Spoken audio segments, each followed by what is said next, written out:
What's up, everybody, and welcome to the Press X Podcast, episode 84, your weekly podcast for gaming news and opinions come at you each and every Monday at noon Eastern. I'm Kevin McManus. With me, Nick Hassell. I'm him. That's true. Craig Johnson back again. I like this. For the third time. I like this change. Kellen just woke up. Literally 10 minutes ago, so here we are. First, a little bit of housekeeping I just want to say. I streamed for the first time ever on the channel. Ooh. It went okay. Picked a terrible game, but yeah. Fun. I streamed the Mega Man Legacy Collection. I just went through 7, 8, 9, 10. Just every day I'd beat one or two of them.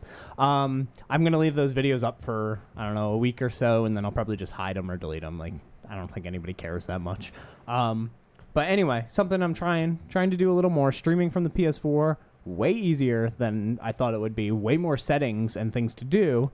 Definitely we will be streaming some sort of group thing. You want to do Hidden Agenda, I know. Yeah. I'm totally fine with doing that. We can bring it downstairs and put the camera up on top and show the whole couch. It'll work really well. So I'm excited for that.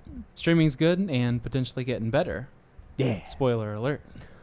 Other than that, I want to talk about what we've been playing. I feel like this is going to be a big chunk of this because I've actually played quite a few new games. Craig played some new games with an opinion I'm actually surprised by. I don't know about you.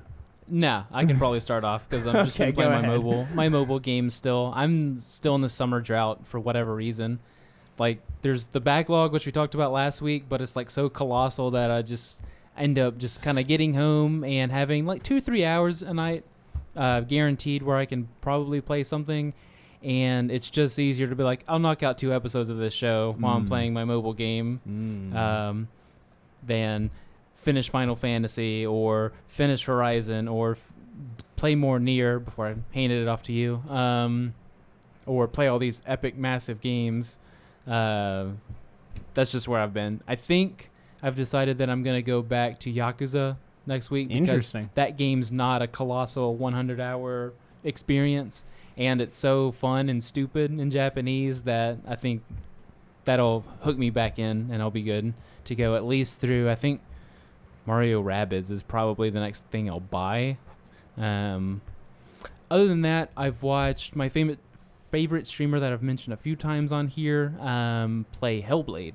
He got 2 hours I'm through excited. it. Yeah, he got 2 hours through it, and sort of the same thing on Resident Evil 7. I feel like if you're paying enough attention, the person's like an actual good streamer, that you can kind of get the experience from that.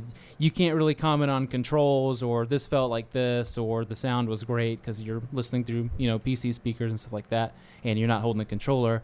But I feel like you can get the general idea of the game and see like, okay, I can see why people think this is terrible or great or somewhere in the middle. And I think I can understand why people are giving it 8s and 9s maybe and stuff like that. I think 8 to 9 is kind of where everyone's landed. At least from the big name reviewers. I can see why it's got that, but I don't think it'll be the type of game for me. So I would rather just watch. I don't know how long the game is. It's like 6 hours. Oh, wow. It's only a $30 game. It's just a a 6-hour indie game. Self-published. Indie AAA game, yeah. Yeah, that was their thing. I'm holding out that they're going to announce a physical copy. I really am. Because I want it. Yeah. But we'll so I feel like I'd rather just watch the rest of the game and just kind of get it from there. I don't think I would like to control it. Combat, I kind of wish there was more of. Really, the big takeaways that I've got from it is that people wish there was no combat in the game and that it was just a walking simulator. Well, okay, game. yeah, it's sort of the same side of... Note that I have not seen anything. I know I'm getting this game, so I literally haven't even watched the trailer since the launch trailer. So, like, two sides of the same coin. The combat is somewhere in the middle. So someone like me who likes action-oriented stuff, like combat-intensive games, whatever, I would like to see the action. You want it more like their older games. Yeah, so it's just like lukewarm. I mean, they made Devil May Cry and God, Heavenly Sword, which are both. But like since it's kind of lukewarm, either people are like, hey, make it like a walking simulator / like visual novel, I guess, sort of deal, or make it a action adventure game, like not where it's at now. So I think that's my deal with it. Is I'd rather instead of being in the middle, I'd rather tilt it towards action. Yeah, a lot of my With- favorite games ever are all in the middle things. Like if you think of something like Catherine, where that is literally just two separate games smushed together. Like it is a puzzle game and a bar drinking simulator, dating sim thing.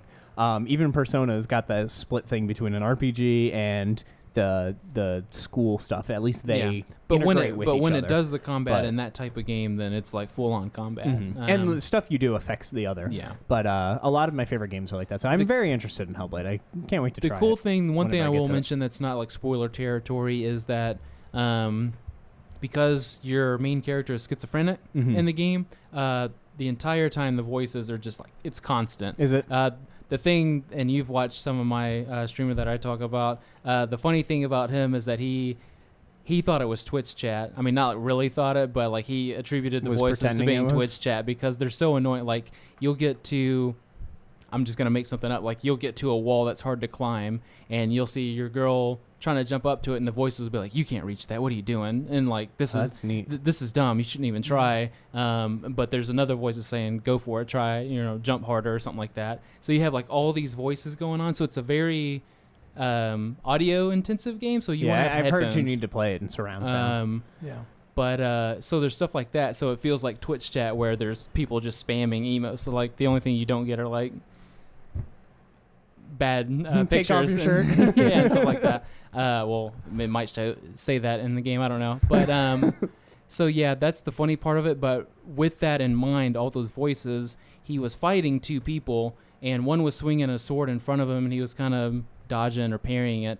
But then a voice out of the 5 or 6 goes behind you, and then he hit the parry button. Like, he couldn't see the person behind him because it's third person, but it's like real up It's close. like the new God of War. It's real Yeah. up close, so you can't see. You don't have that Even Assassin's Creed looks like that now. yeah. That seems to be like a new.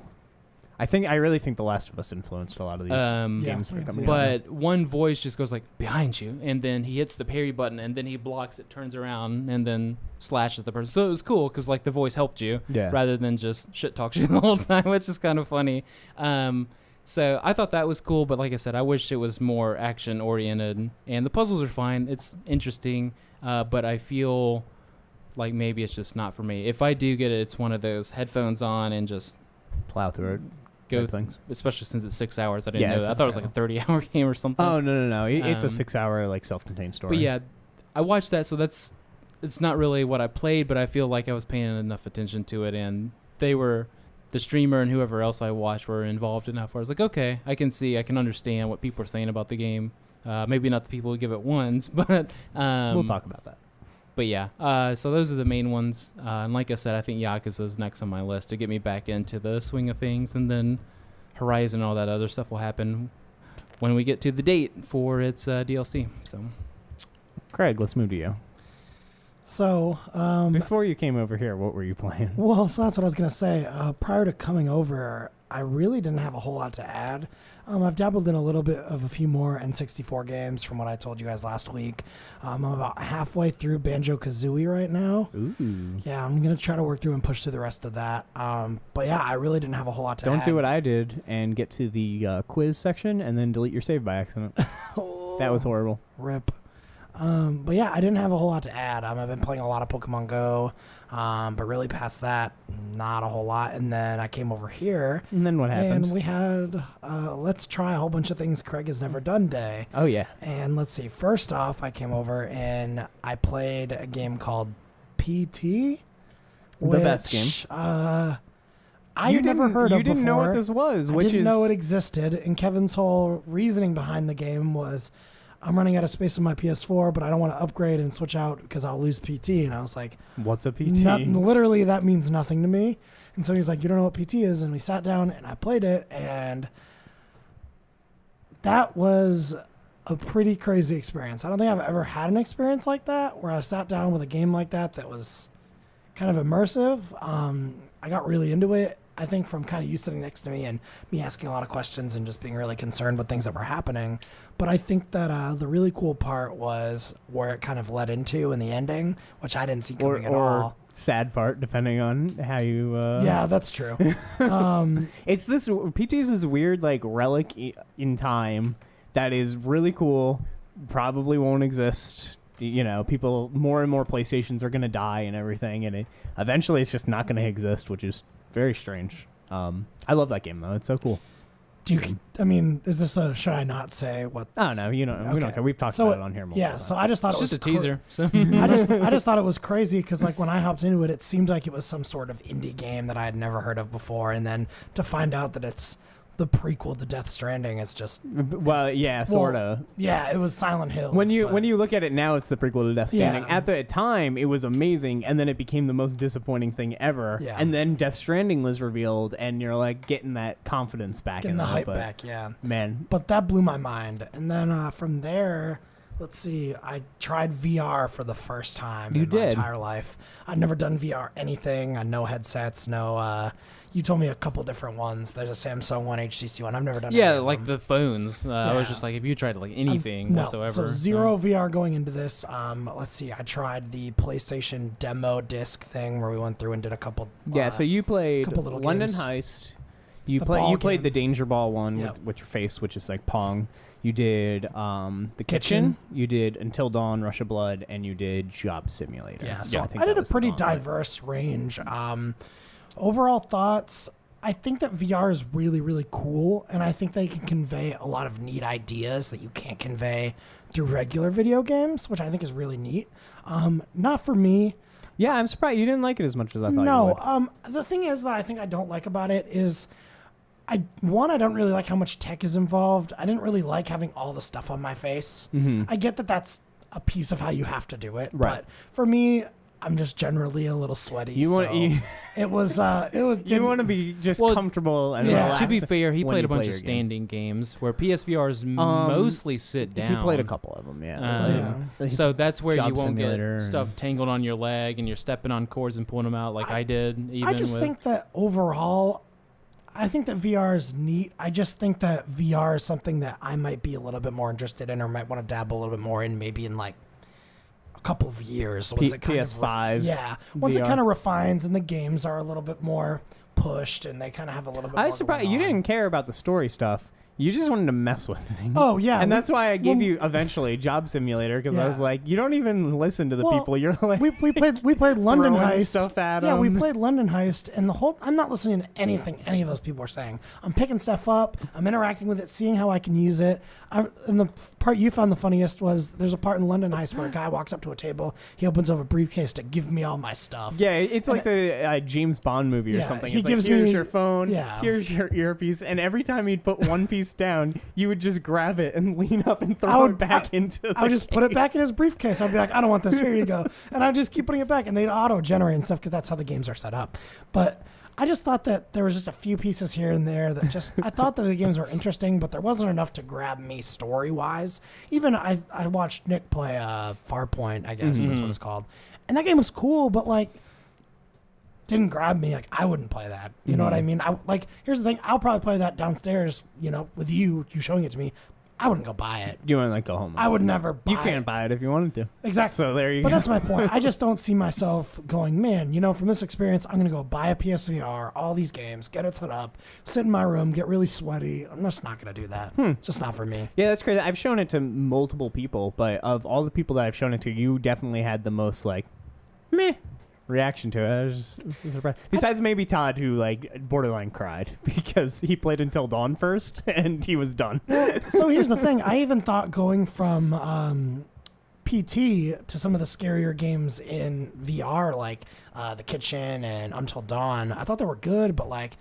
I mean, PT's better than them. Yeah, yes. but I'm just saying that like I think the only piece that the VR part gives you is like the jump scares and the aspect of like in the kitchen when the lady's like right in front of your face. Yeah, so horror is definitely awesome for VR, and the other thing that's really awesome that you didn't get to play any of is third-person platformer games. Yeah. Because it looks like you're playing with toys almost. It's like a diorama. That game that they showed at PlayStation Experience with Moss? I think it's the one with the little mouse in the forest. Moss. Yeah. Like that game looked pretty sweet because it looked like you were just playing a game through someone else's eyes, and that seemed cool. That's kind of a good way. I think He when- also didn't do like a racer or like a cockpit sort of game, which is why I said I kind of wish I had Yeah, Valkyrie Until or Dawn's a something. little cockpity, but yeah.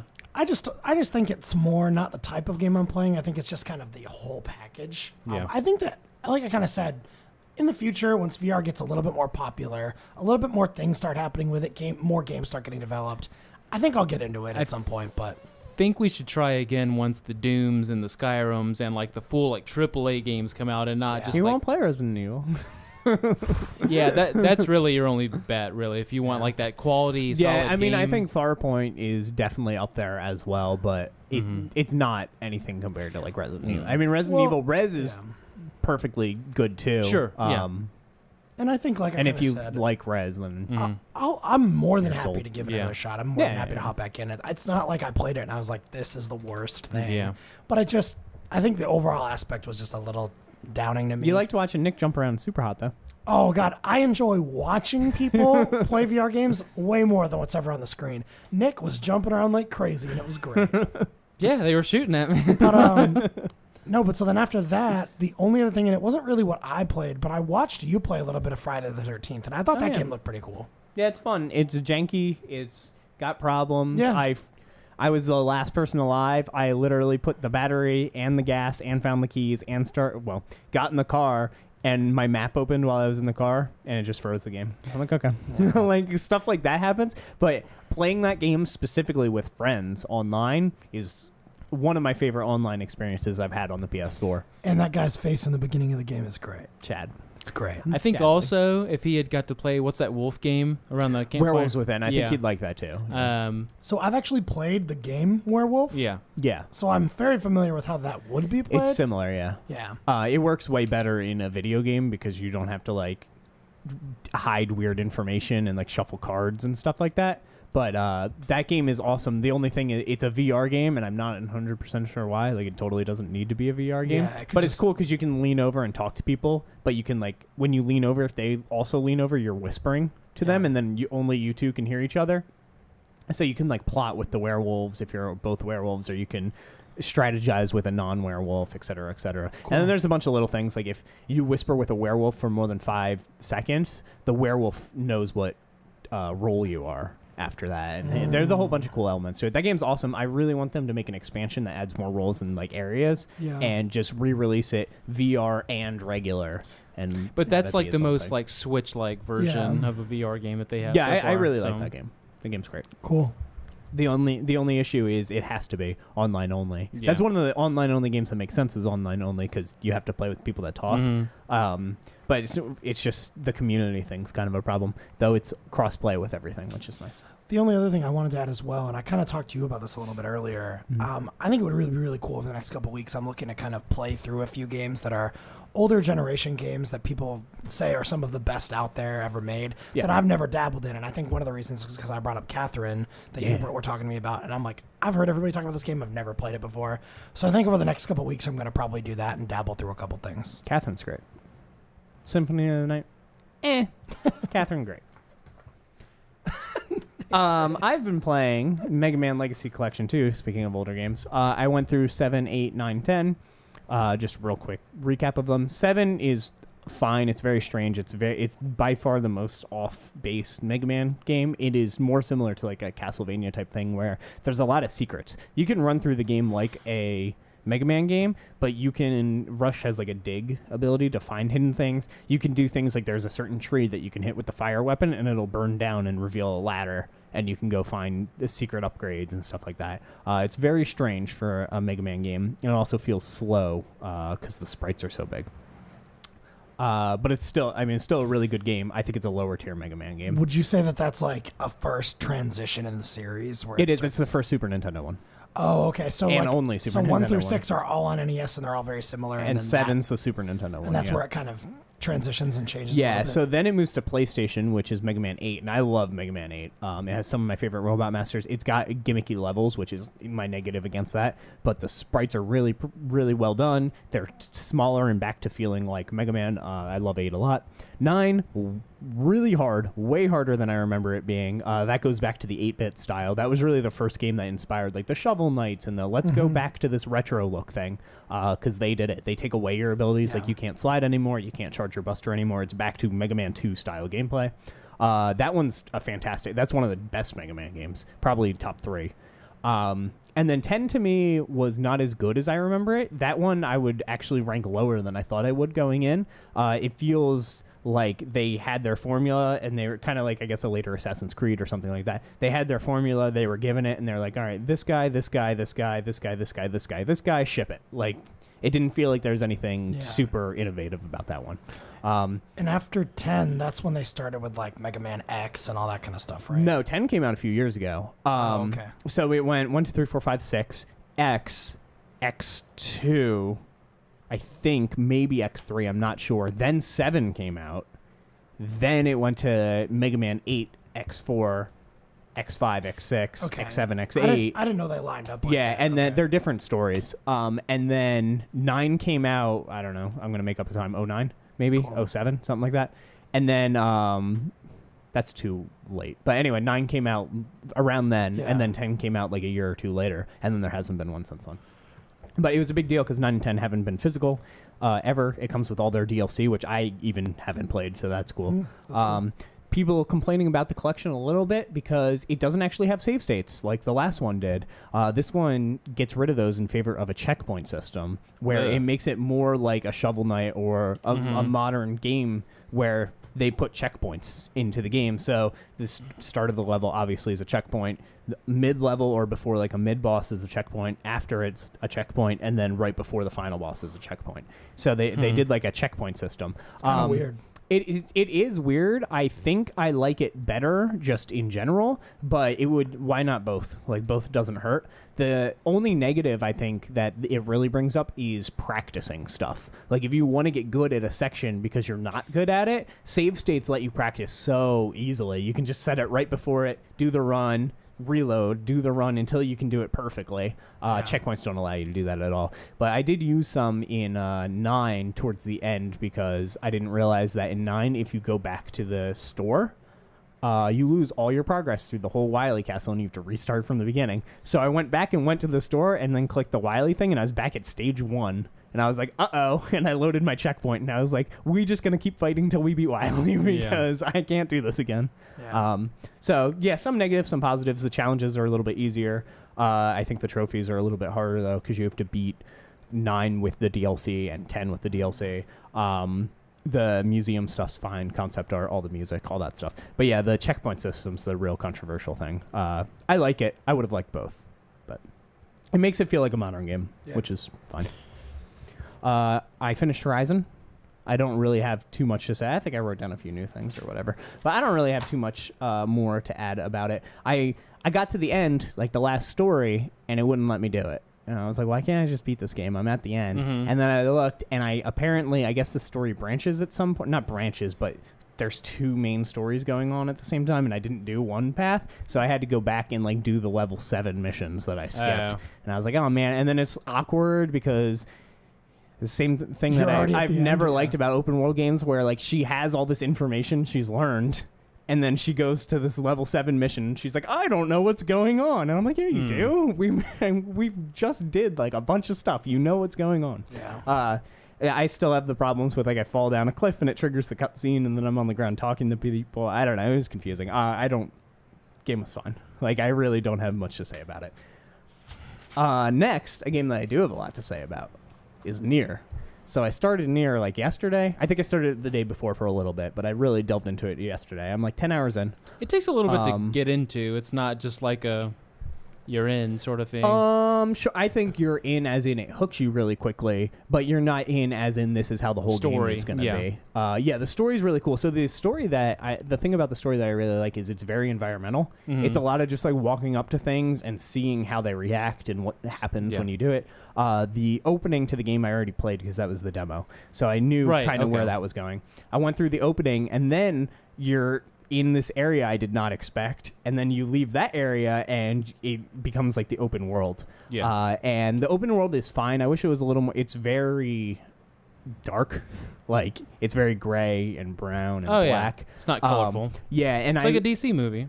Sort of, but I wish that they it was a little bit more like The Last of Us, where The Last of Us is bleak and dark, but it's also very colorful. There's a lot of color. Like Nier has patches of that, like the grass and the trees and stuff, but it's very industrial. I guess that's the best way to put it. It's a very industrial game, lots of robots and rust. Oh colors. yeah, lots of grays and beige and I tan. wish that it was a little more Bayonetta, like just because of the flashy gameplay and all the stuff that you're doing, it feels like it should be colorful, I guess is the way to go through it. But it matches the story well, at least. Sure. So my only other negatives that I put down here is sometimes when I try to open chests or pick things up, my partner person is next to it, and then it talks to him. And I'm like, I don't want to talk to you. I just want to pick this thing up off the ground. I call it the Assassin's Creed problem of one button does too many things. I don't know why talking to him, they should have made that a specifically different button.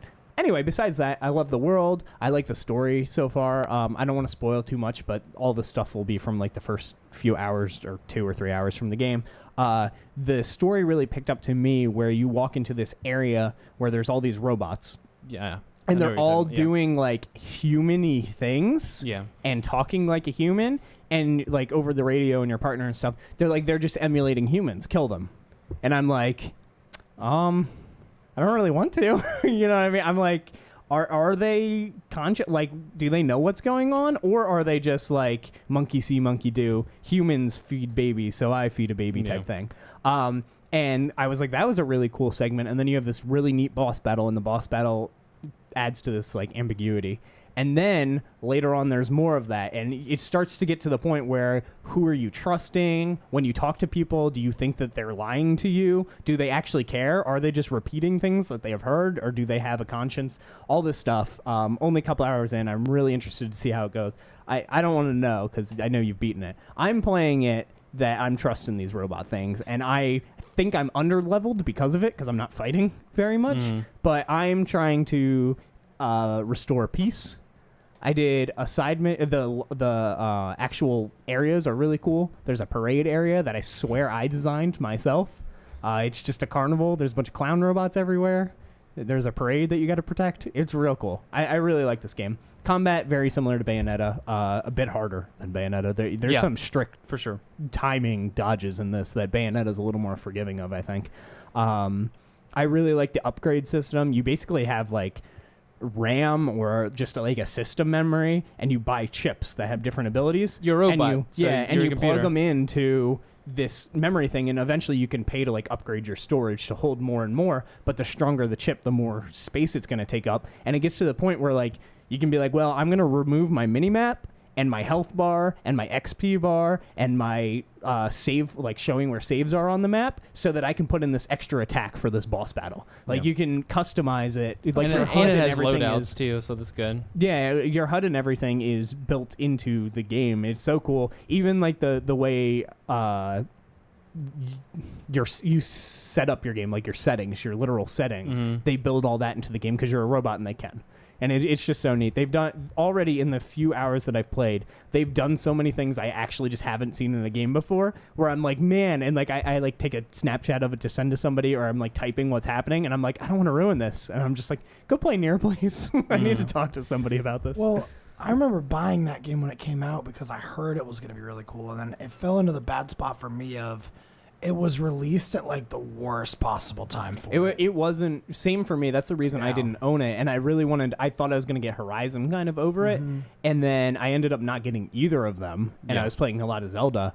And then I borrowed Horizon and I really wasn't into it. But I was so far into the game that I felt bad just stopping. So I went and tried to beat Horizon, and then it's like, do all these other missions, and I'm like, crap. And then I did that, and it's like, you should probably get this armor before the final fight. And I'm like, crap. So I went and did all that, and I finally beat it, and I'm like, please be good, Nier. And then I turned it on. It's got that awesome soundtrack. Straight up Final Fantasy soundtrack. It's awesome. I call it Xenoblade Chronicles soundtrack, but it's the same sort of thing. I guess I'm going to have to pull it out of my giant pile and give it a go. Yeah, there's also cool like Dark Souls-y, like other players in your game type thing through the network. So the way it works is you'll see the players' dead corpses, which is scary because sometimes you walk into an area. Oh, that's not good. Okay. Which is scary because sometimes you walk into an area and there's just corpses everywhere, and you're like, uh-oh, something bad's about to happen. But you can either pray for them or just go to the next thing, and you can reanimate them so that they fight with you. And it's not like a human fighting. It's like an AI-controlled fighting with you. Or you can recollect them, retrieve them, whatever it is, and basically you absorb them, and depending on what chips and stuff they had installed, you'll get bonuses. So if they had chips that maybe gave them more health or something like that, you'll get that temporary bonus. Your maximum health will increase for a little bit, or your damage will increase, or you'll heal yourself, or whatever. And you get XP from it. Yeah, and you get XP and money. So you should do it. But it's real cool. I like that system a lot. I found a chip that auto heals you, so it makes it more like a Call of Duty. If you don't take damage for X amount of times, your health starts regenerating, and there's all these cool ones. Pretty sweet. There's one that when your health is low, it'll use potions on you automatically, things like that. Because it's sort of like a Zelda system where like it's kind of intrusive to where if you want to go and swap into something, like I need to hit start, go to the menu, go to this, get the HP item and use it. Versus basically with these programs that you can put into the chips. You just hit down circle. Yeah. Well, is it? Yeah. If you hit down, it opens all your potions, and you just hit circle to use it. Either way. You can have, Nick. Well, even like basically when enemies drop something too, you have to go up to it and hit a button. Yeah. So there's all these little programs that say auto loot. So I was hoping there was an auto loot. You'll be walking towards it and it'll just automatically pick it up. There's like if you get 10% health, if you're down to 10% auto heal sort of thing. So there's just little things like that. And I think if you play on easy, you get, I guess, if more. you play on easy, there's like 6 or 7 autos that you get just to put in, and one of them is auto dodge, and one of them is auto attack. So you can literally just go through the game, which is nice. I was like steering the character is all I was doing. Well, now I know how I'm going to play the game. It's nice because you have to replay the game quite a few times to get like all the endings and all that stuff, and I'm interested in doing that with this game so far. If it holds as high as I have it right now this whole time, I eventually will too. Yeah. Just one time for me, thanks. I'll get it done. But that's nice. You can just put it on easy and do the auto thing and be done with it. That was one of the first things I looked up was, can I change the difficulty? On the fly. And basically every time you load into your save, it asks you if you want to play on very hard, where you die in one hit, hard, normal, or easy. Yeah. So it's cool. Another system that I really like this game. Another system that they do that I really like is sort of the Bloodborne Dark Souls thing as well. When you die, you, similar to how you find the other bodies, you lose yours, and you have to go find your stuff again. Like when you respawn, and if you die before you get to it, your stuff disappears. So it's punishing enough that you don't want to die, but it's not so backbreaking that you're like, this game, I'm never, you know what I mean? There's no like I really like money system tied into what you're doing, it's just like your chips, some of your chips and stuff. But I thought that was cool. Any incentive to not die frequently, I guess, is a good incentive for me. So yeah, that's Nier. I'm loving it. I'm probably gonna play a whole bunch of it this week. See how far I get. Next up, I got the Farpoint bundle finally. So I got the bundle with controller. It went up on GameStop a couple days ago, and then it went up on Best Buy the day after that, unfortunately. I bought it from GameStop. I got it in. I was all excited. I was so excited I didn't even do an unboxing thing. I was just like, I want to play this game. And I put it all in, and spiders, man. There's a whole bunch of spiders in this game, and I don't like it. I think I ended up liking it more than you did. Oh, yeah, absolutely. I played through. I'm a couple hours in. Yeah. But I was like stressed playing the game. I played it with the gun, standing, full, turning around, shooting and everything. But man, there's these spiders that crawl up to you and jump at your face. The part I can't believe is that you're like, no, Craig, I can't play this game. I got it and I was excited, but I can't play it because of spiders. By the way, play this survival horror game with me that's going to scare the crap out of you. Well, the thing is, there's no spiders in that. Whatever, man. So I was still playing through it. It's just every time they get near me, I would like panic and try to shoot them. And when I'd miss and they'd jump at me, I'd like flinch and hold the gun up to my face. I just don't like them. Then there's bigger spiders, and I tweeted out to some people. I'm like, hey, are spiders the only enemy in this game, or like is there other things? And they're like, oh, they're all arachnid. There's some things a little later, but basically they're all arachnids. And I'm like, oh, cool. So yeah, I'm a couple hours in. I play it, but like it legitimately like stresses me out playing the game. Every time there's a combat situation, I'm like, ugh. I don't want to do this. I don't like them jumping at me. It's similar. There's a spider level in Until Dawn, and I haven't played it since I beat it. Like, I went through it, I beat it, and then I have not gone back to that level in Rush of Blood because I don't like spiders jumping at my face. So yeah, Farpoint, I'm probably not going to beat that game. Straight up, probably not going to beat it. But the gun I want to talk about because I really like it. It's cool. It feels fine. I like the analog stick. It's got like teeny analog sticks. I like that. And they're better build quality than the PlayStation 4 analog sticks that are terrible, like in peel and stuff. You can reach all the buttons just holding it regularly, which is really nice. Like, it feels like they really thought about the design of it. But the thing that I liked the most was the vibrating. When you shoot or when you take damage or whatever, it's got a really nice vibration to it, which is kind of weird to say, but it does make it so much more immersive. And people talk about like the way the gun looks. Like, you can't see that in VR. In HD VR, it just rumble. looks like a gun. Yeah, it feels like HD Rumble. How many marbles are inside your gun? 19. But yeah, I really like the Farpoint gun. I do think that gun in particular has been reviewed really well, and I'm super happy that I have that. Farpoint, not so much. So- the gun, I for could sure. stand for it to be a little bigger, I think, because I felt like I was doing this with my trigger hand, I guess. I could stand for it to be a little bit better designed, but I like, if that's the prototype or that's the first one released of its kind, then that's cool. So here's the question: is that gun going to be released for other games, or is it going to be compatible with other games? Yeah, so it's compatible with like 4 or 5 games right now. But they aren't great. Like, Farpoint's definitely the game it was for. And then the next big one, I think, at least, is Bravo Team, which is Supermassive's next game. Or I don't know if it's their next game, but it's a Supermassive game that is a military shooter that uses the gun. And I think that that's perfect. Like, you can do cool things with it, like swapping your weapon by putting it over your shoulder and bringing it back. It feels really cool. Like, you just feel cool going switching to a shotgun, shooting a few things, and then switching back.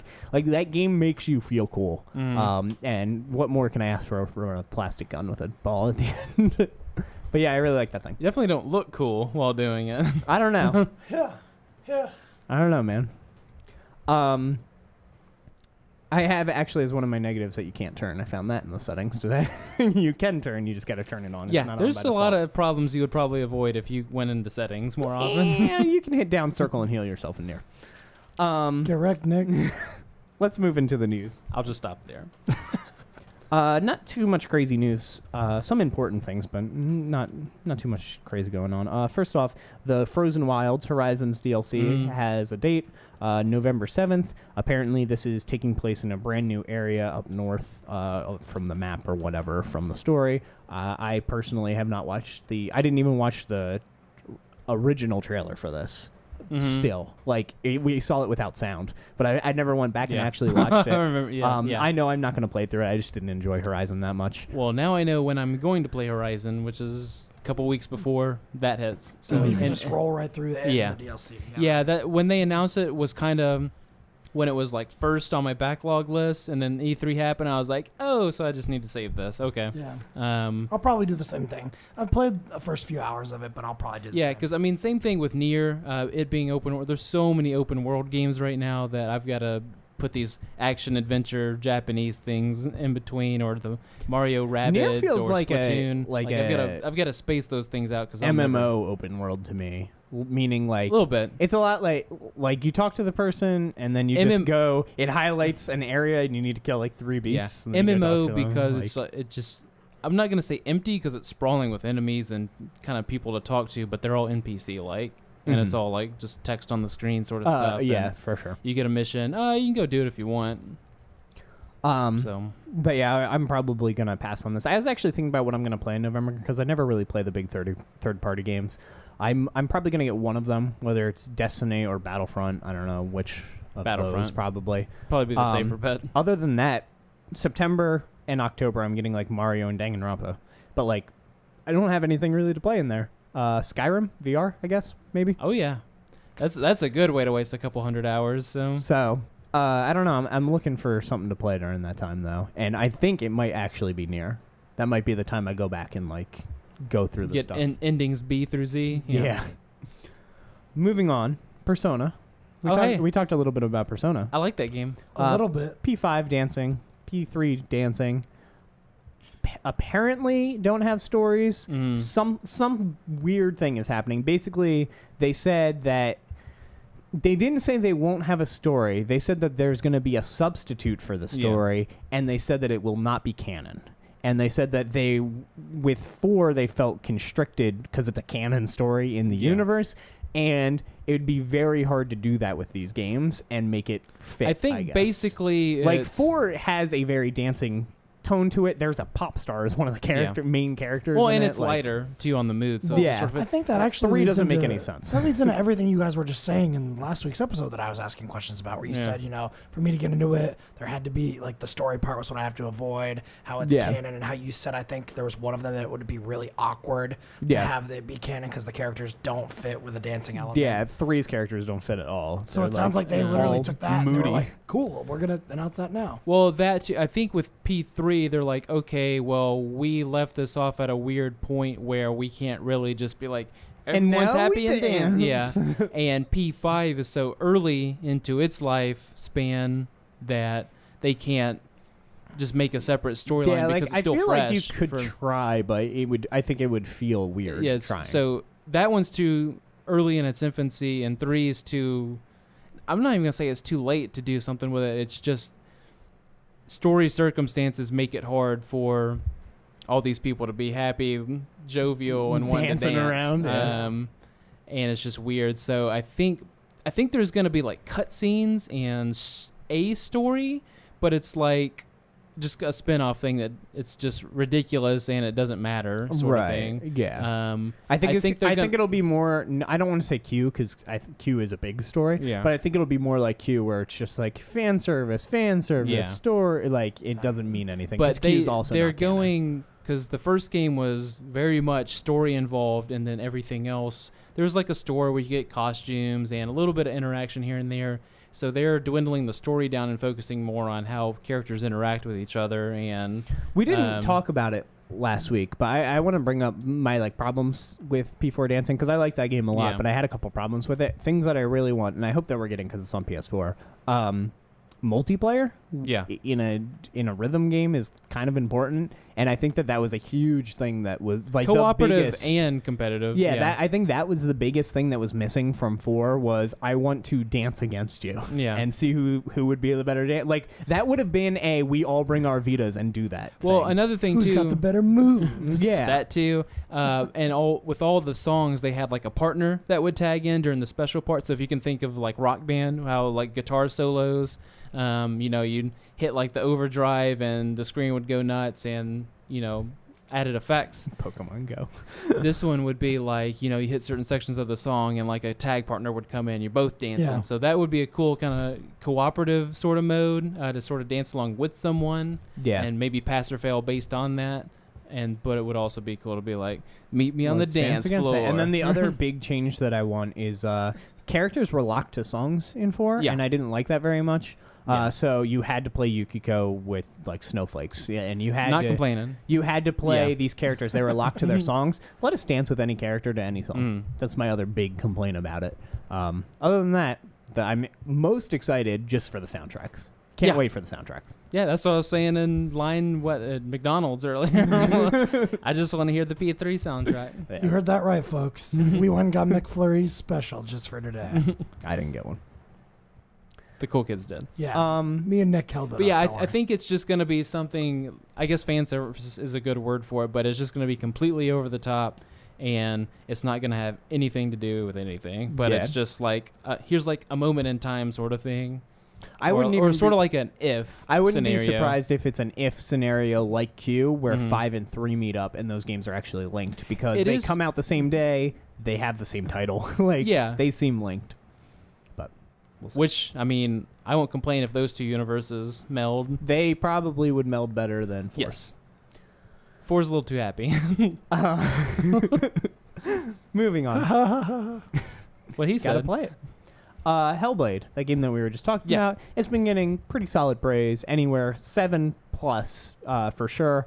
A lot of 9s though, some 10s. People talking about it for game of the year, things like that. They think it's like a sleeper I think hit. the worst reviews it gets on average, except for maybe one we might mention are like the action Oh, yeah. junkies who don't want to sit through just dialogue. They want to fight. And then when you get to the fighting, like I said, it's kind of like the same 3 moves over and over. So We bring up Jim Sterling once in a while on the show, not too often, but we Nice bring him guy. up whenever he does his controversial thing. I think last time we talked about him was he gave Zelda a 7. And, Oh, yeah. and that was news. So how about we raise the Zelda 7 and we give the Hellblade a 1? Yeah. He gave Hellblade a 1 out of 10, which just seems like an insane score. Like Yeah. totally like a trolling score. It's like a jab. Yeah. And his reasoning was, he talked about it, he's like, I was going to give it a 7 or 8. And then I went into an area in the game where you light a torch and then you go down this like dark path and the game has auto-saving. And he did not light the torch. And he just kept walking and the game auto-saved and he was just stuck in the darkness. Yeah. And couldn't do anything. And each time he and- died, he'd go back or try to reload a save, it'd go back. So he was basically locked out of Yeah. progressing. So he was just so frustrated that he kind of wrote a 1 out of 10 review for it. And unlike most of his reviews where he doesn't apologize for his scores, this one he actually made a video and he's like, I'm sorry. It's not really fair that I did that. I was frustrated at the time with the game. He's like, I actually really liked this game and this happening was like the worst thing that could have happened because I was enjoying myself. Yeah, et and cetera, et it cetera. was like half that and half just like I didn't know how to react, so I just kind of did what made sense. And this is him, I think, putting up the review at like 1 a.m. his time. Yeah, I don't know. And then like the video he puts out apologizing is like 4 a.m. He's like, guys, I couldn't sleep. This is kind of like messing with me. I'm all about integrity and blah, blah, blah. And this just like, it feels weird and I don't think I agree with what I did. Yeah, I So- mean, like, he's given really bad games. Yeah. Really bad games. Like, what is it, Life of Black Tiger? I think that is that Yeah, PS4 game that's terrible. yeah. Like, 2s and 3s, you Mhm. know? Giving Hellblade, like, you can look at an hour of Hellblade and be like, this is not a 1. Yeah. Like, this is Yeah. at least, you know, a 4 at this point. Even at its worst. I mean, right? that kind Yeah. of goes back to the Prey thing too, where it's like, you know, this game isn't like a 4 out of 10 if you just look Oh, at yeah, it. where IGN gave it a 4. Yeah, Well, but- and an IGN 4 is like a Jim Sterling Yeah. 1. Yeah, it's real bad. But it's hard to argue against that to the person who played it because you're just like, I played what I Yeah, I played and got I could laughed only out of the review what I game. played. Yeah. Yeah, but to me, like, it sucks, but I feel like if you're a reviewer, it's your responsibility to play through Suck it up and do it again. Yeah, Yeah. especially in a 6-hour game. Yeah. Like, Yeah. and it's a little bit different because Prey was so long Yeah. and his save got eaten twice, and you know what I mean? That's a little bit different. Yeah. And the thing hovering above all these guys is the time crunch. Like, I got to be the first who, review. Gotta who be the cares first if review. you're a month into the game and you put the Prey review up? Like, no one Yeah. cares at that point. Yeah, So it's a problem. people who are going to buy Prey have already bought it. The only people, I guess, who get swayed by really late reviews are like Steam reviews, I guess, maybe. So, Let's talk about Recore. Recore is a game that I enjoyed for the Xbox One, but was severely disappointed by the fact that it's clearly got cut content. And I'm like, where is this Yeah. stuff? It had long loading screens. It's one of the few games that I did a numbered review well, and it of. could have been maybe not a system seller, but, you know, It putting could have been so good. I mean, it's the Metroid Prime team Yeah. made it with Inafune leading it, who made Mega Man. And I'm like, well, this is going to be sweet.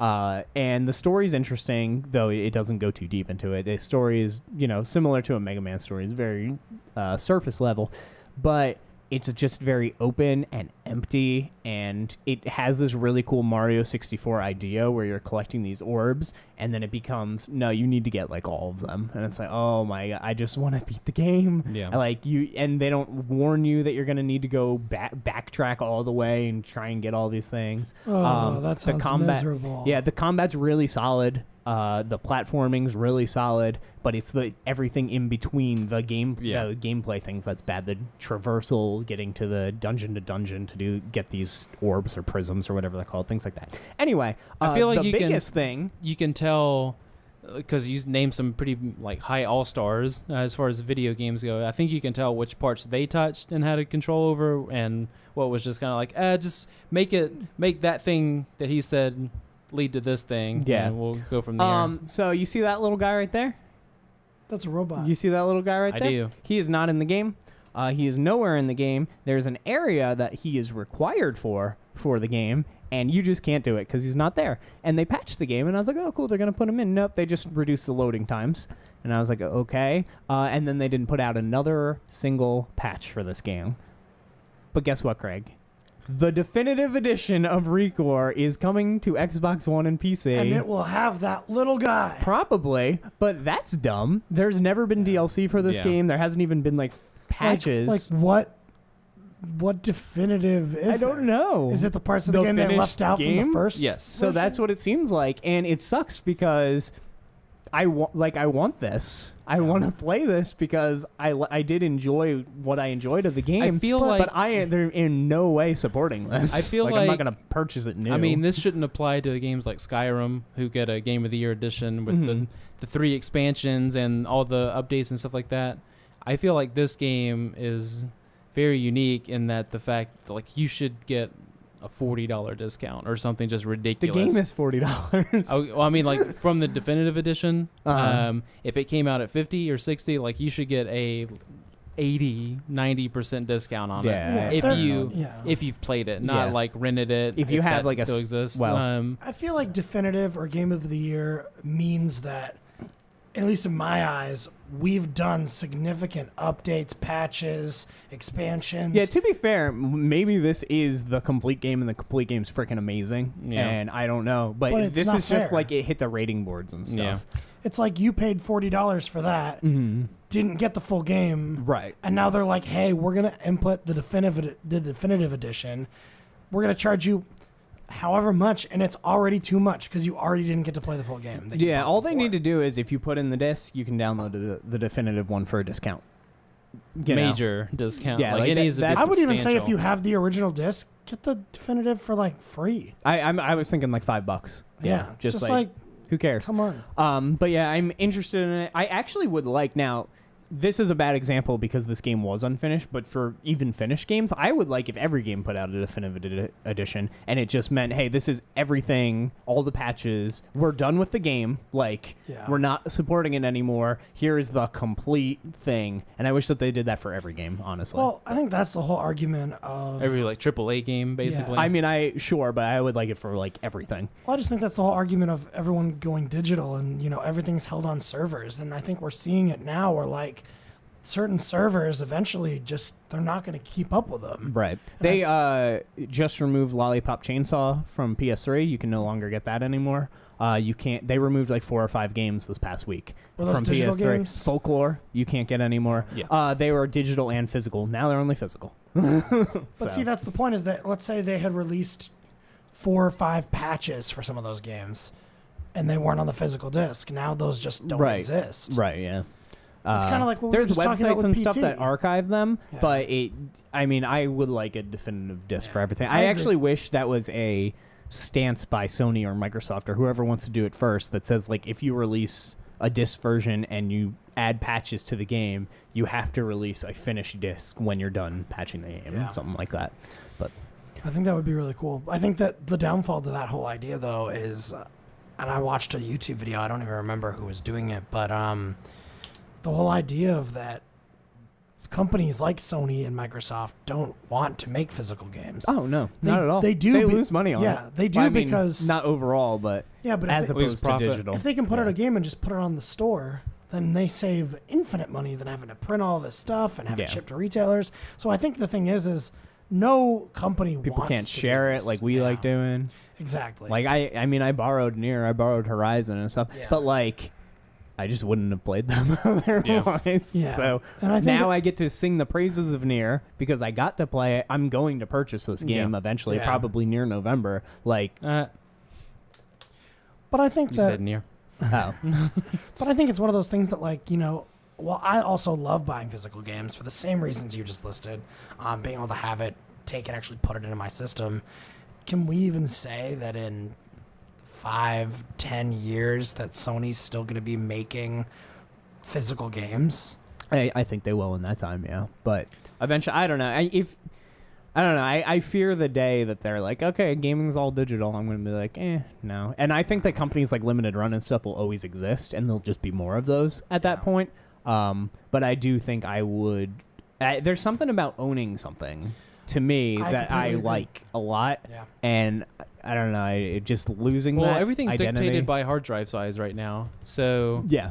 it's so much easier to pop the disc in and say just download. Yeah, even the Switch. Like, the only thing that I tried going digital only for my Vita, I bought a 64 And that gig makes card. sense. Yeah, and I tried it, and like a few months in, I regretted it, and I started buying physical copies of the games that I bought digitally. I was like, I don't like this. Yeah. It's so easy to keep up with cartridges too. I would never go digital only on like the Switch Mhm. or a handheld just because it's so easy just to They're have just a little things that a go little into your case. case. Yeah, and you can hold like 30 games in like the palm of your hand. The so- only argument They taste good, too. The only argument I can hear for going digital on certain games is I've heard a couple people online be like, for the Switch, for example, the only game I bought digitally is Mario Kart 8 because I want to have that on At my any Switch time. at any time. No, with any amount of convenience friends, is a thing. etc. Yeah. Even today, like, sometimes I play things because it is on my hard drive. Like, today we were waiting for my phone to charge, and I was like, I'm going to jump into Friday the 13th because it's here. I don't have to get up and put it in bed. But then you look at that and you're like, well, that's kind of nitpicky. Like, you don't want to get up and change the disc.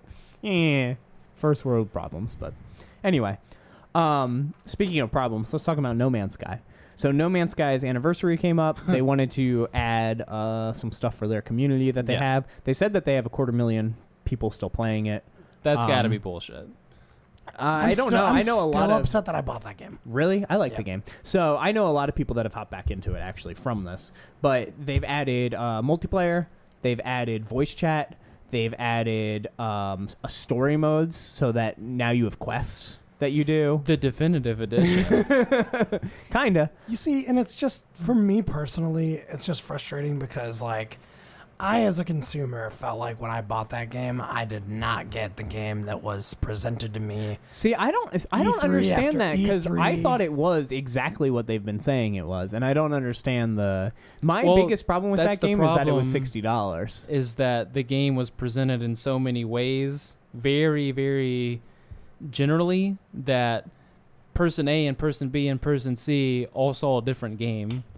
Because if they saw an interview, they'd be like, I don't know, the way he said that, I don't know. Right, maybe, that's what I was about to say. Maybe it feels like So- it's going to be an action-heavy game, and it's like, no, what are you talking about? I understood that it would be a very... So they Whatever learned, and exploration. Sony explained they messed up with the PR from the game. Oh, yeah. They let Sean Murray do all the PR, and Sony was pushing the game, Yeah. and they're like, we should have had a PR person for them. But my two problems with it were, one, the $60 price tag makes it seem like it's a bigger game than it is. Like it's this AAA, is yeah. this is still just a small game from 13 people or whatever who made it. And I still think that the first 2 hours of No Man's Sky is amazing. The first time you fly into space and you're like, holy crap, the fact that this all exists and the way it works is just incredible. But yeah, people got like burnt out on the gameplay loop, I guess.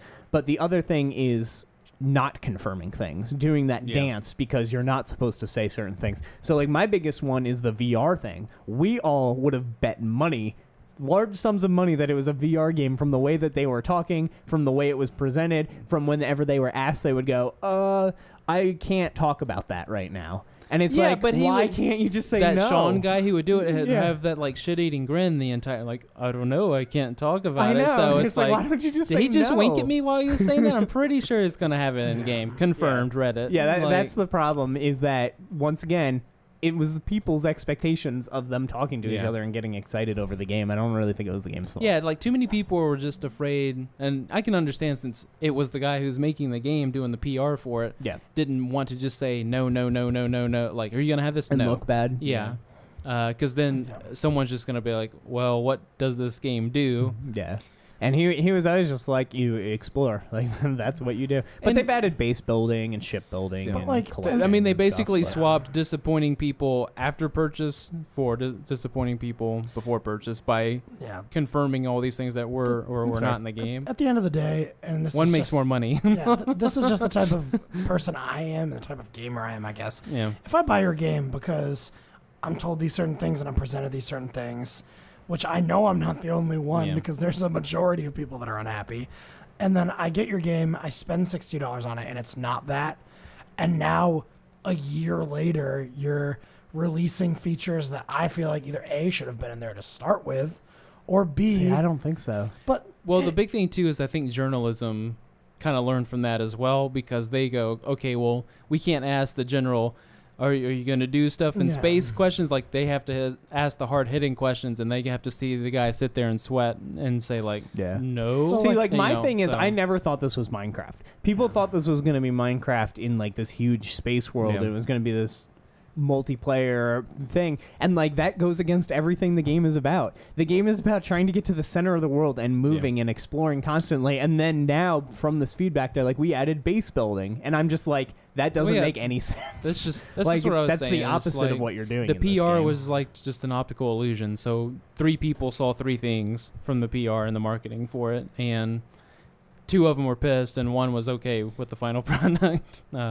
I just know, and I know you kind of said you've seen people hop back in. I will never hop back in. I think I've hopped back when they added base building, and I'll hop back. But I think soon, that's one issue that they're going to have across the board. Is I know there's a huge majority of people that just from the bad taste in their mouth originally will never take. That's definitely true. Yeah, that's definitely true.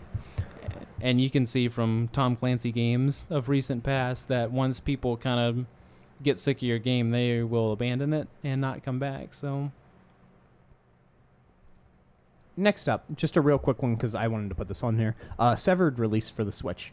It was kind of a stealth release. They had a bunch. They had like Super Meat Boy, Mutant Mud. A bunch of games were just kind of like on the Switch store. Announced. Yeah. But Severed is one of my favorite Vita games, and I think it probably would be awesome on the Switch. I might actually pick it up. I imagine it is. I don't know because I haven't played it, but I imagine it's like tablet only.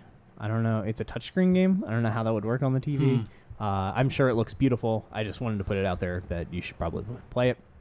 And then the final bit of news, Gearbox, company behind Borderlands 2, pre-sequel, probably Borderlands 3 in the near future. Battleborn, game I really like, is releasing another new project, and it is called Project 1v1. And I wanted to get the exact reading here if I can find it.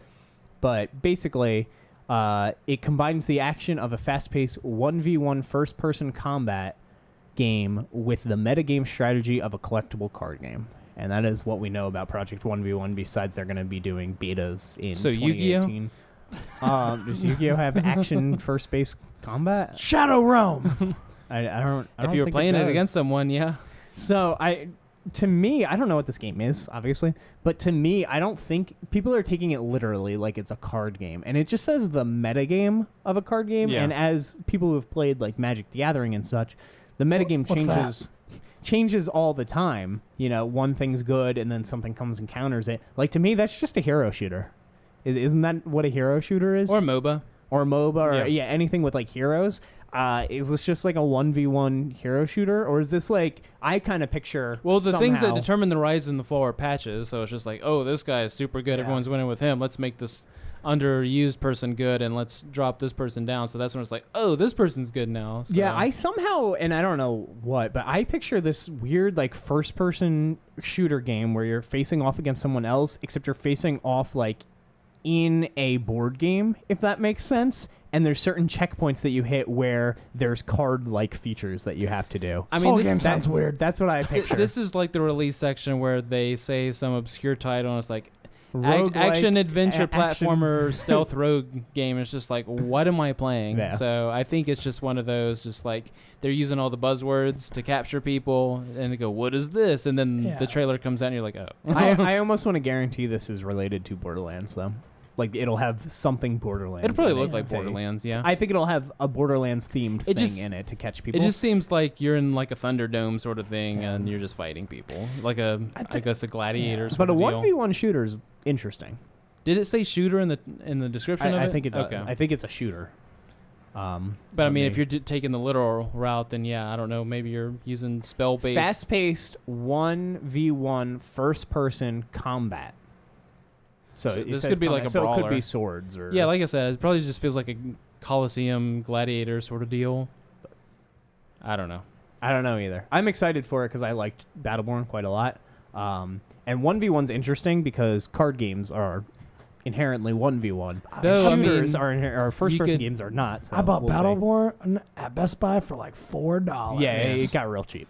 I mean, you could use that same description for like ARMS, though, for the most part. Kind of, yeah, because you select your arm. Yeah. If the arms were just cards that you bought in packs, it's So- literally the same thing. You could go on. That's fair. You could take this game into some weird areas if you really thought about it too hard. So I don't know. It's too general for me to understand what's going on. But these guys are pretty good at what they do, at least.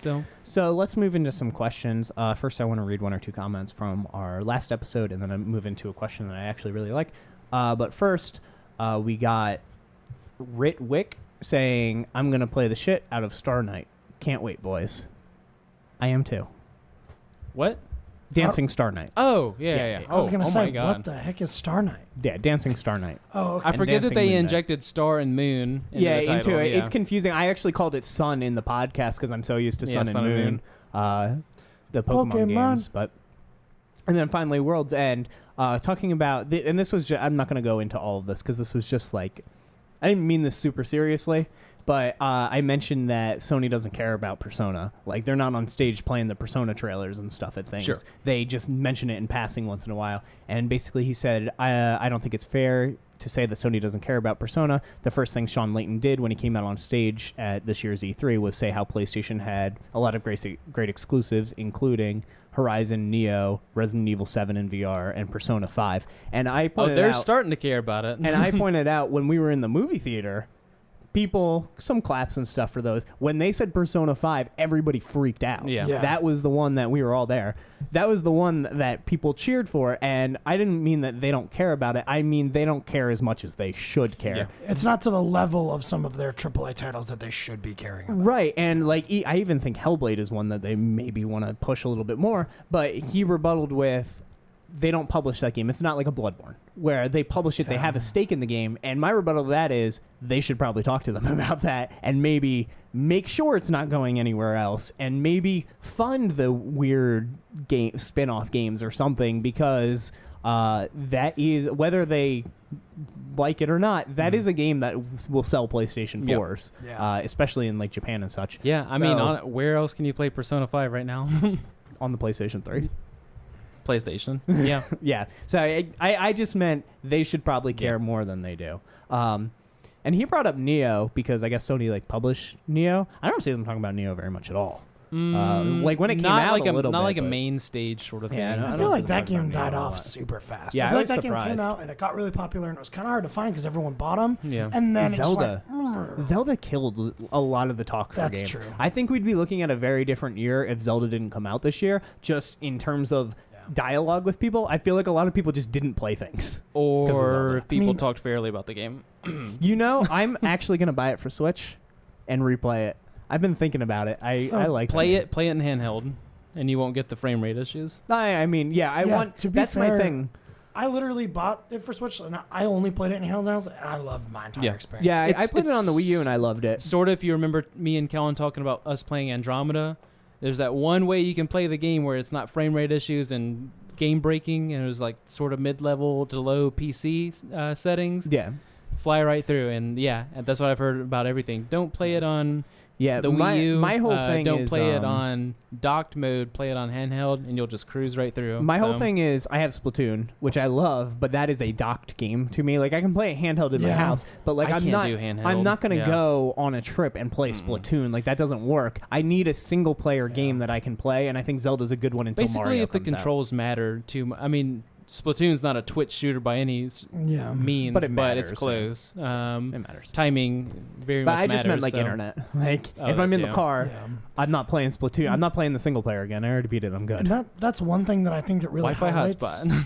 That's one thing that really highlights Zelda is the way they've designed it that I thought was really cool. Like, It I feels don't- like it was for Switch, even though it was clearly well, and I don't not. even know what if I told you guys this, but when I went to Vegas recently, I took my Switch on a plane, which You was didn't take like, me. which was super from the commercials what you're supposed to do with it, and I just thought it was cool that I could just pull out Switch, open up Zelda, hop in the world, explore for a little bit, and then put it away, and it's just neat. I just feel like it fits in Did you handheld. take it to any millennial rooftop parties or pick up basketball games on the court? Nick? That's literally every day of my entire life. To be fair, to be fair, I brought my Wii U to my girlfriend's house and just plugged it in and used the tablet and played in handheld mode while I was there when Zelda came out. So Yeah. Cool, Kevin.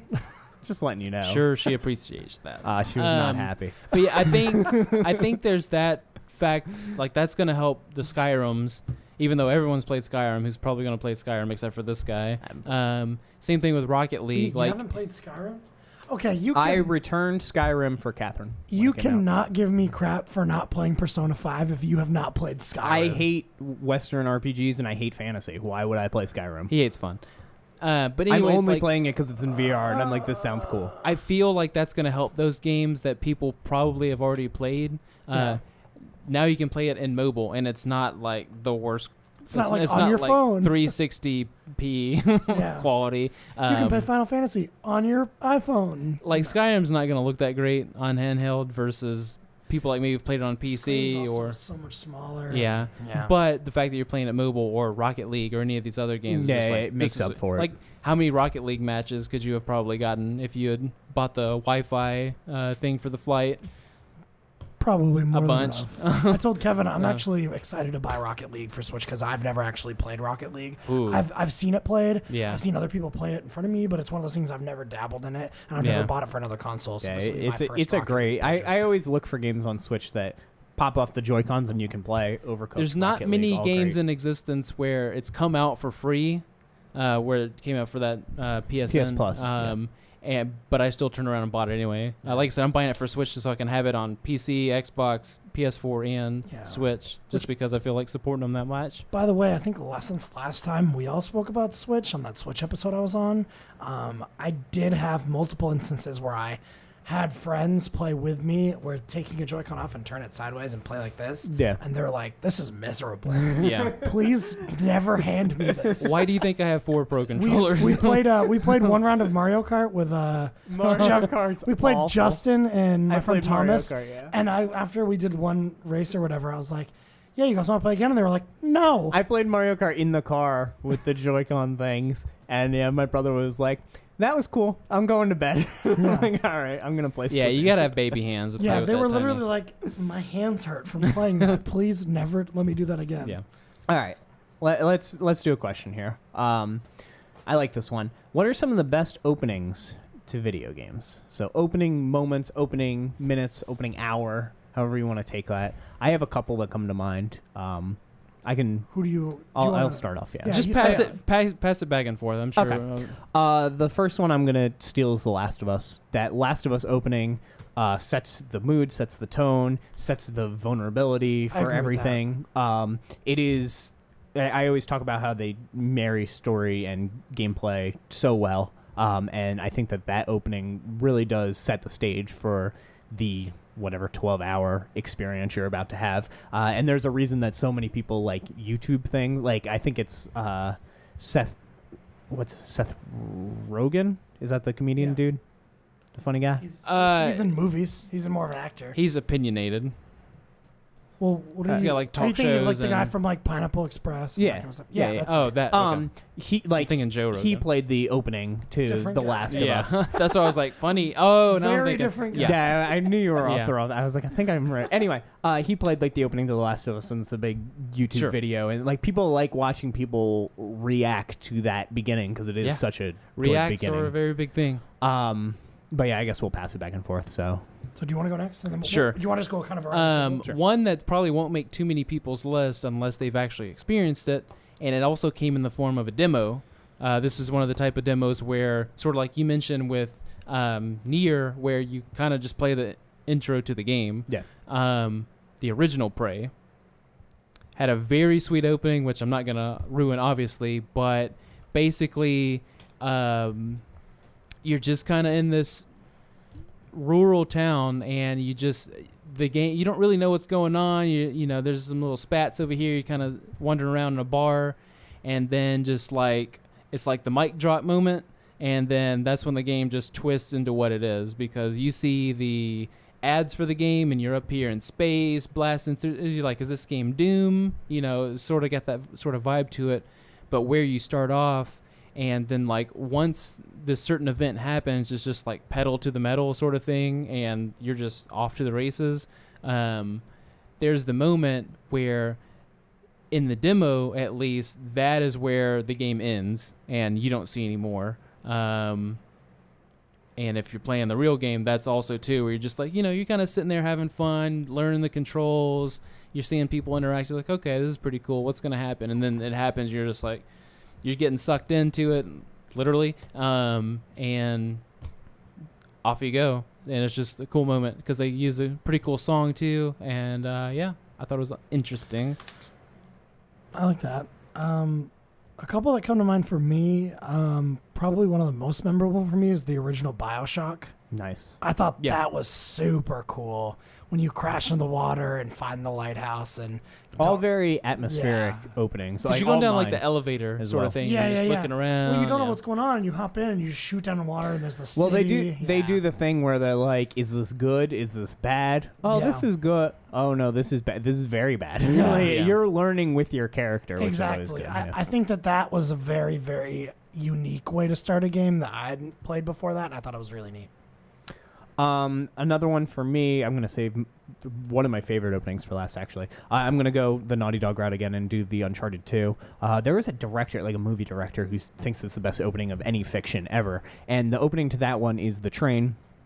He's on a train, and you're, once again, trying to, like, learn with him. He looks down, he's bleeding. And you're like, okay, something bad's going on here. And then you look out the window, and it's snowing sideways. And you're like, why is it snowing sideways? And then the chair falls, and you're like, oh, he's in a train, like, falling off of a cliff. And he flies down. And we actually had, I had a class where we had to bring in, like, a sound design thing. And that was the piece that I chose for the sound design, because the sound is so good on that. You can hear the wind blowing the wrong way, basically, through the sound. And once again, it sets not the tone for the game, but it sets it does the whole thing, and then we go back, and you're like, how did you get into that mess? Yeah. Let's discover this. So I really liked that one. My last one's going to be, I think you're going to be surprised by my last one, but I'm trying to think on the fly here. I know. So, wait, you want to do 3 each? Is that I don't care. Okay. However many until we're done? Cool. Yeah, just pick whatever ones come to mind to you. I know personally I like the original Mass Effect because most sort of sci-fi things kind of have like a general it's not a good a general game plan of what they do. They want to drop in the year blank. All this stuff happens. How does the opening go in Mass Effect 1? You can take that one. Basically, you're sitting there, you're leaving Earth, and you're looking out the window. You guys looking out the window, and it gives you the generic, in this year this thing happened, boom. Sure. But you're kind of walking around. You learn the systems of the game, so you're hitting the button and talking to people, and you're seeing choice pop up. Sure. Like, oh, I can be a dick to this guy already, or I can be nice. Like, that's sort of new. KOTOR and those sort of games had it, but you never really had a fully voiced human where you could pick the option that says, suck it, loser, and like you would see the text pop up and you see the guy react, what do you mean I'm not a loser? But like this time you hit the button and you hear your guy go, sure, eat shit. And you're just like, whoa, I feel awesome. Or like that was a good shot, buddy, or something like that. So you get that experience, but it's immediately you turn around, oh, there's danger, and then you walk in, big scary thing, like you see basically the big scary alien race that you're going to be fighting, but it looks like pixels on a screen to you.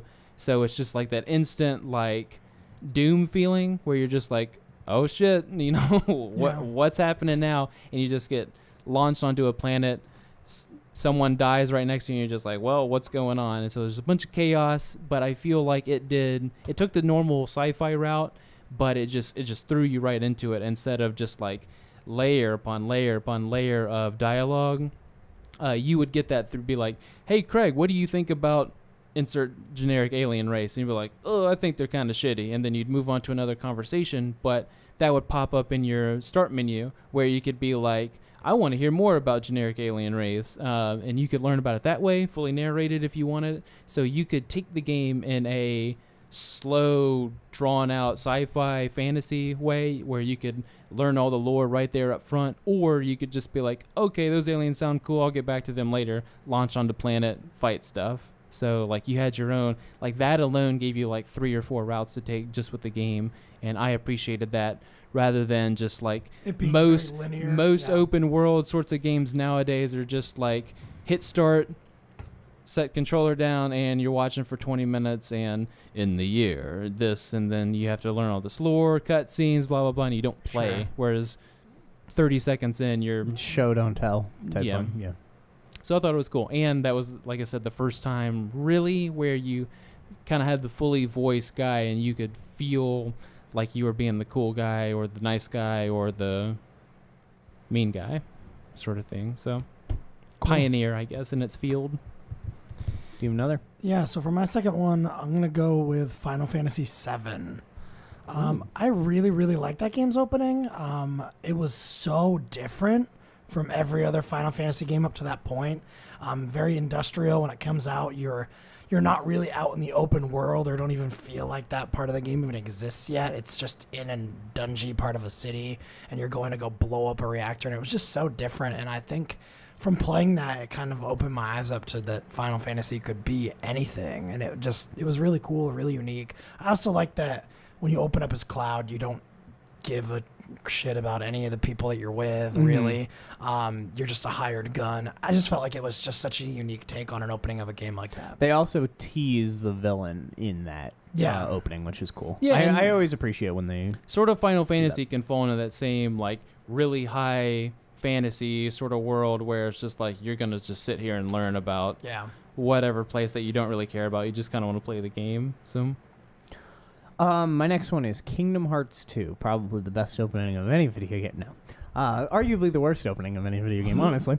But my last one, 2 hours playing minigames my last with one, a character you don't care at all about. Who's this rocket? Where's Sora? Anyway, my last one is Metal Gear Solid 5. I think Metal Gear Solid 5's hour opening is one of the best hours I've played of a video game. I wish played. What, 5's opening? Oh, 5's open. I Yeah. thought you were saying Guns of the Patriot 4. No, Okay. 5's open. 5's open. Where you're in the Great. hospital. Yeah. And there's a fire phoenix, and you're sneaking around and stuff. If that game, super psychedelic without like crazy colors. if anybody that like, game just, like, was that for 6 hours, that would be one of my favorite games of all time. I couldn't believe playing that game, how amazing it was. And then after that, they just drop you in the desert, and they're like, do a mission. And I'm like, this isn't fun anymore. Where's the cool Phoenix thing? You forgot about the entrance to every single mission. The credits. A Hideo Kojima production. Yeah, so like that first hour of Metal Gear 5, which is a game I don't really like, I think it's fine. I think is a masterpiece of a set piece to a game, and it's awesome. But yeah, then the rest of the game. I mean, has it nothing. definitely like grabs you. And Yeah, it has, gets the you rest of the going, game has nothing to do with it. But Yeah. I love that Well, opening. Yeah. It's nothing like it, but I love that opening. Sneaking around, the hiding under the bed, like the creating your character for whatever reason, like all this stuff. I'll it was do so cool. one in the same vein of starts off real awesome, and then for me ended up not liking it. Fallout 3. That's a really good one. You get like a really cool opening where you're part of this like greaser gang, so you're getting like a little bit of like, I don't know, just like some cool like 60s theme sort of deal. And you're growing up, you're doing like some school stuff, you're dealing with bullies. You get Liam Neeson as your dad talking to you as you're setting up in typical Final Fantasy fashion, like setting up your stats and getting rolling on there. And I will say most of the Fallout games tend to start off pretty well, but I think Fallout 3 started off exceptionally well, and then for me just like fell off a cliff. Interesting. It's a lot of people's favorite. Yeah, but the start of that was really awesome, and like I said, Liam Neeson's your dad, so can't really go wrong.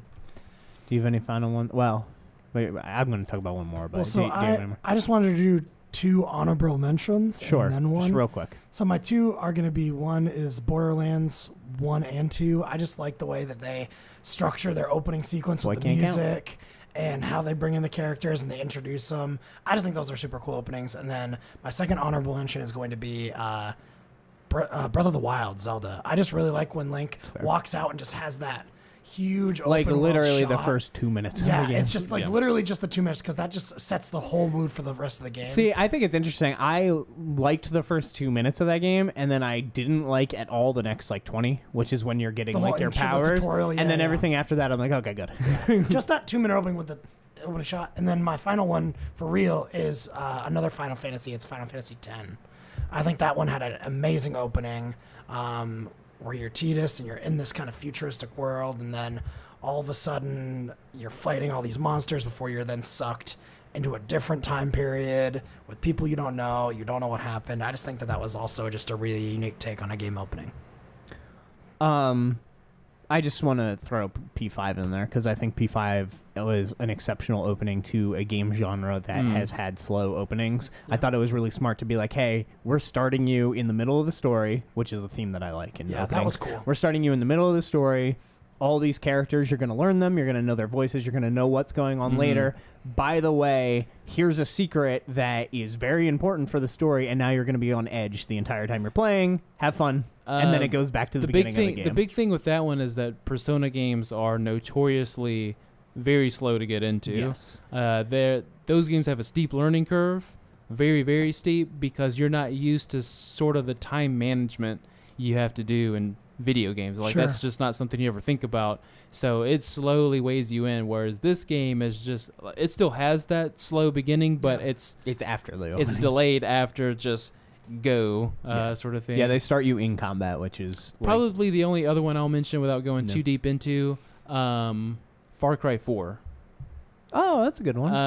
That one in particular, because there's an Easter egg where you can literally finish the game in 15 minutes. Any opening that introduces the villain really well is a good one. I know there's a ton of them that I can't think of, but ones that you start and it's like, I'm the villain, I'm going to, even like Mega Man X, I'm the villain, you just fought me, you got destroyed, I'll fight you later. And you'll be stronger. And literally, Far Cry 4 is the guy comes down, does villainous things, so you know he's the bad guy, and brings you to his dinner table, and you're just right there with him. So, and the game goes from there. There's a lot of good. There's like some that I like, even Resident Evil 7. Like these games have good openings, but like I think like the Metal Gears and stuff. That Metal Gear like has an amazing opening on Last of Us, etc. Sure. All right, we're going long, so let's just finish up with the releases, though. If we forgot any awesome openings, please let us know, because there's a lot of good ones in the comments below. You got it. You nailed it. Thanks for rhyming. Gareth didn't do the write-ups again, so I'm just going to go over ones that that married again? Jeez. I'm just going to go over ones that I like know what they are, at least. So we have Minecraft Story Mode Season 2. Not very surprising, doing very well, etc., etc. Putting out a new episode. I've never played Season 1. I don't have any interest in it. Never played Minecraft. I've played Minecraft, but I don't care. Agents of Mayhem. I don't know much about that game, but people have been talking about it at least. Coming out PS4, PC. Sonic Mania. Basically, the Mega Man 9 of the Sonic series, going back to its roots, doing like an 8-bit or 16-bit, I guess, Sonic.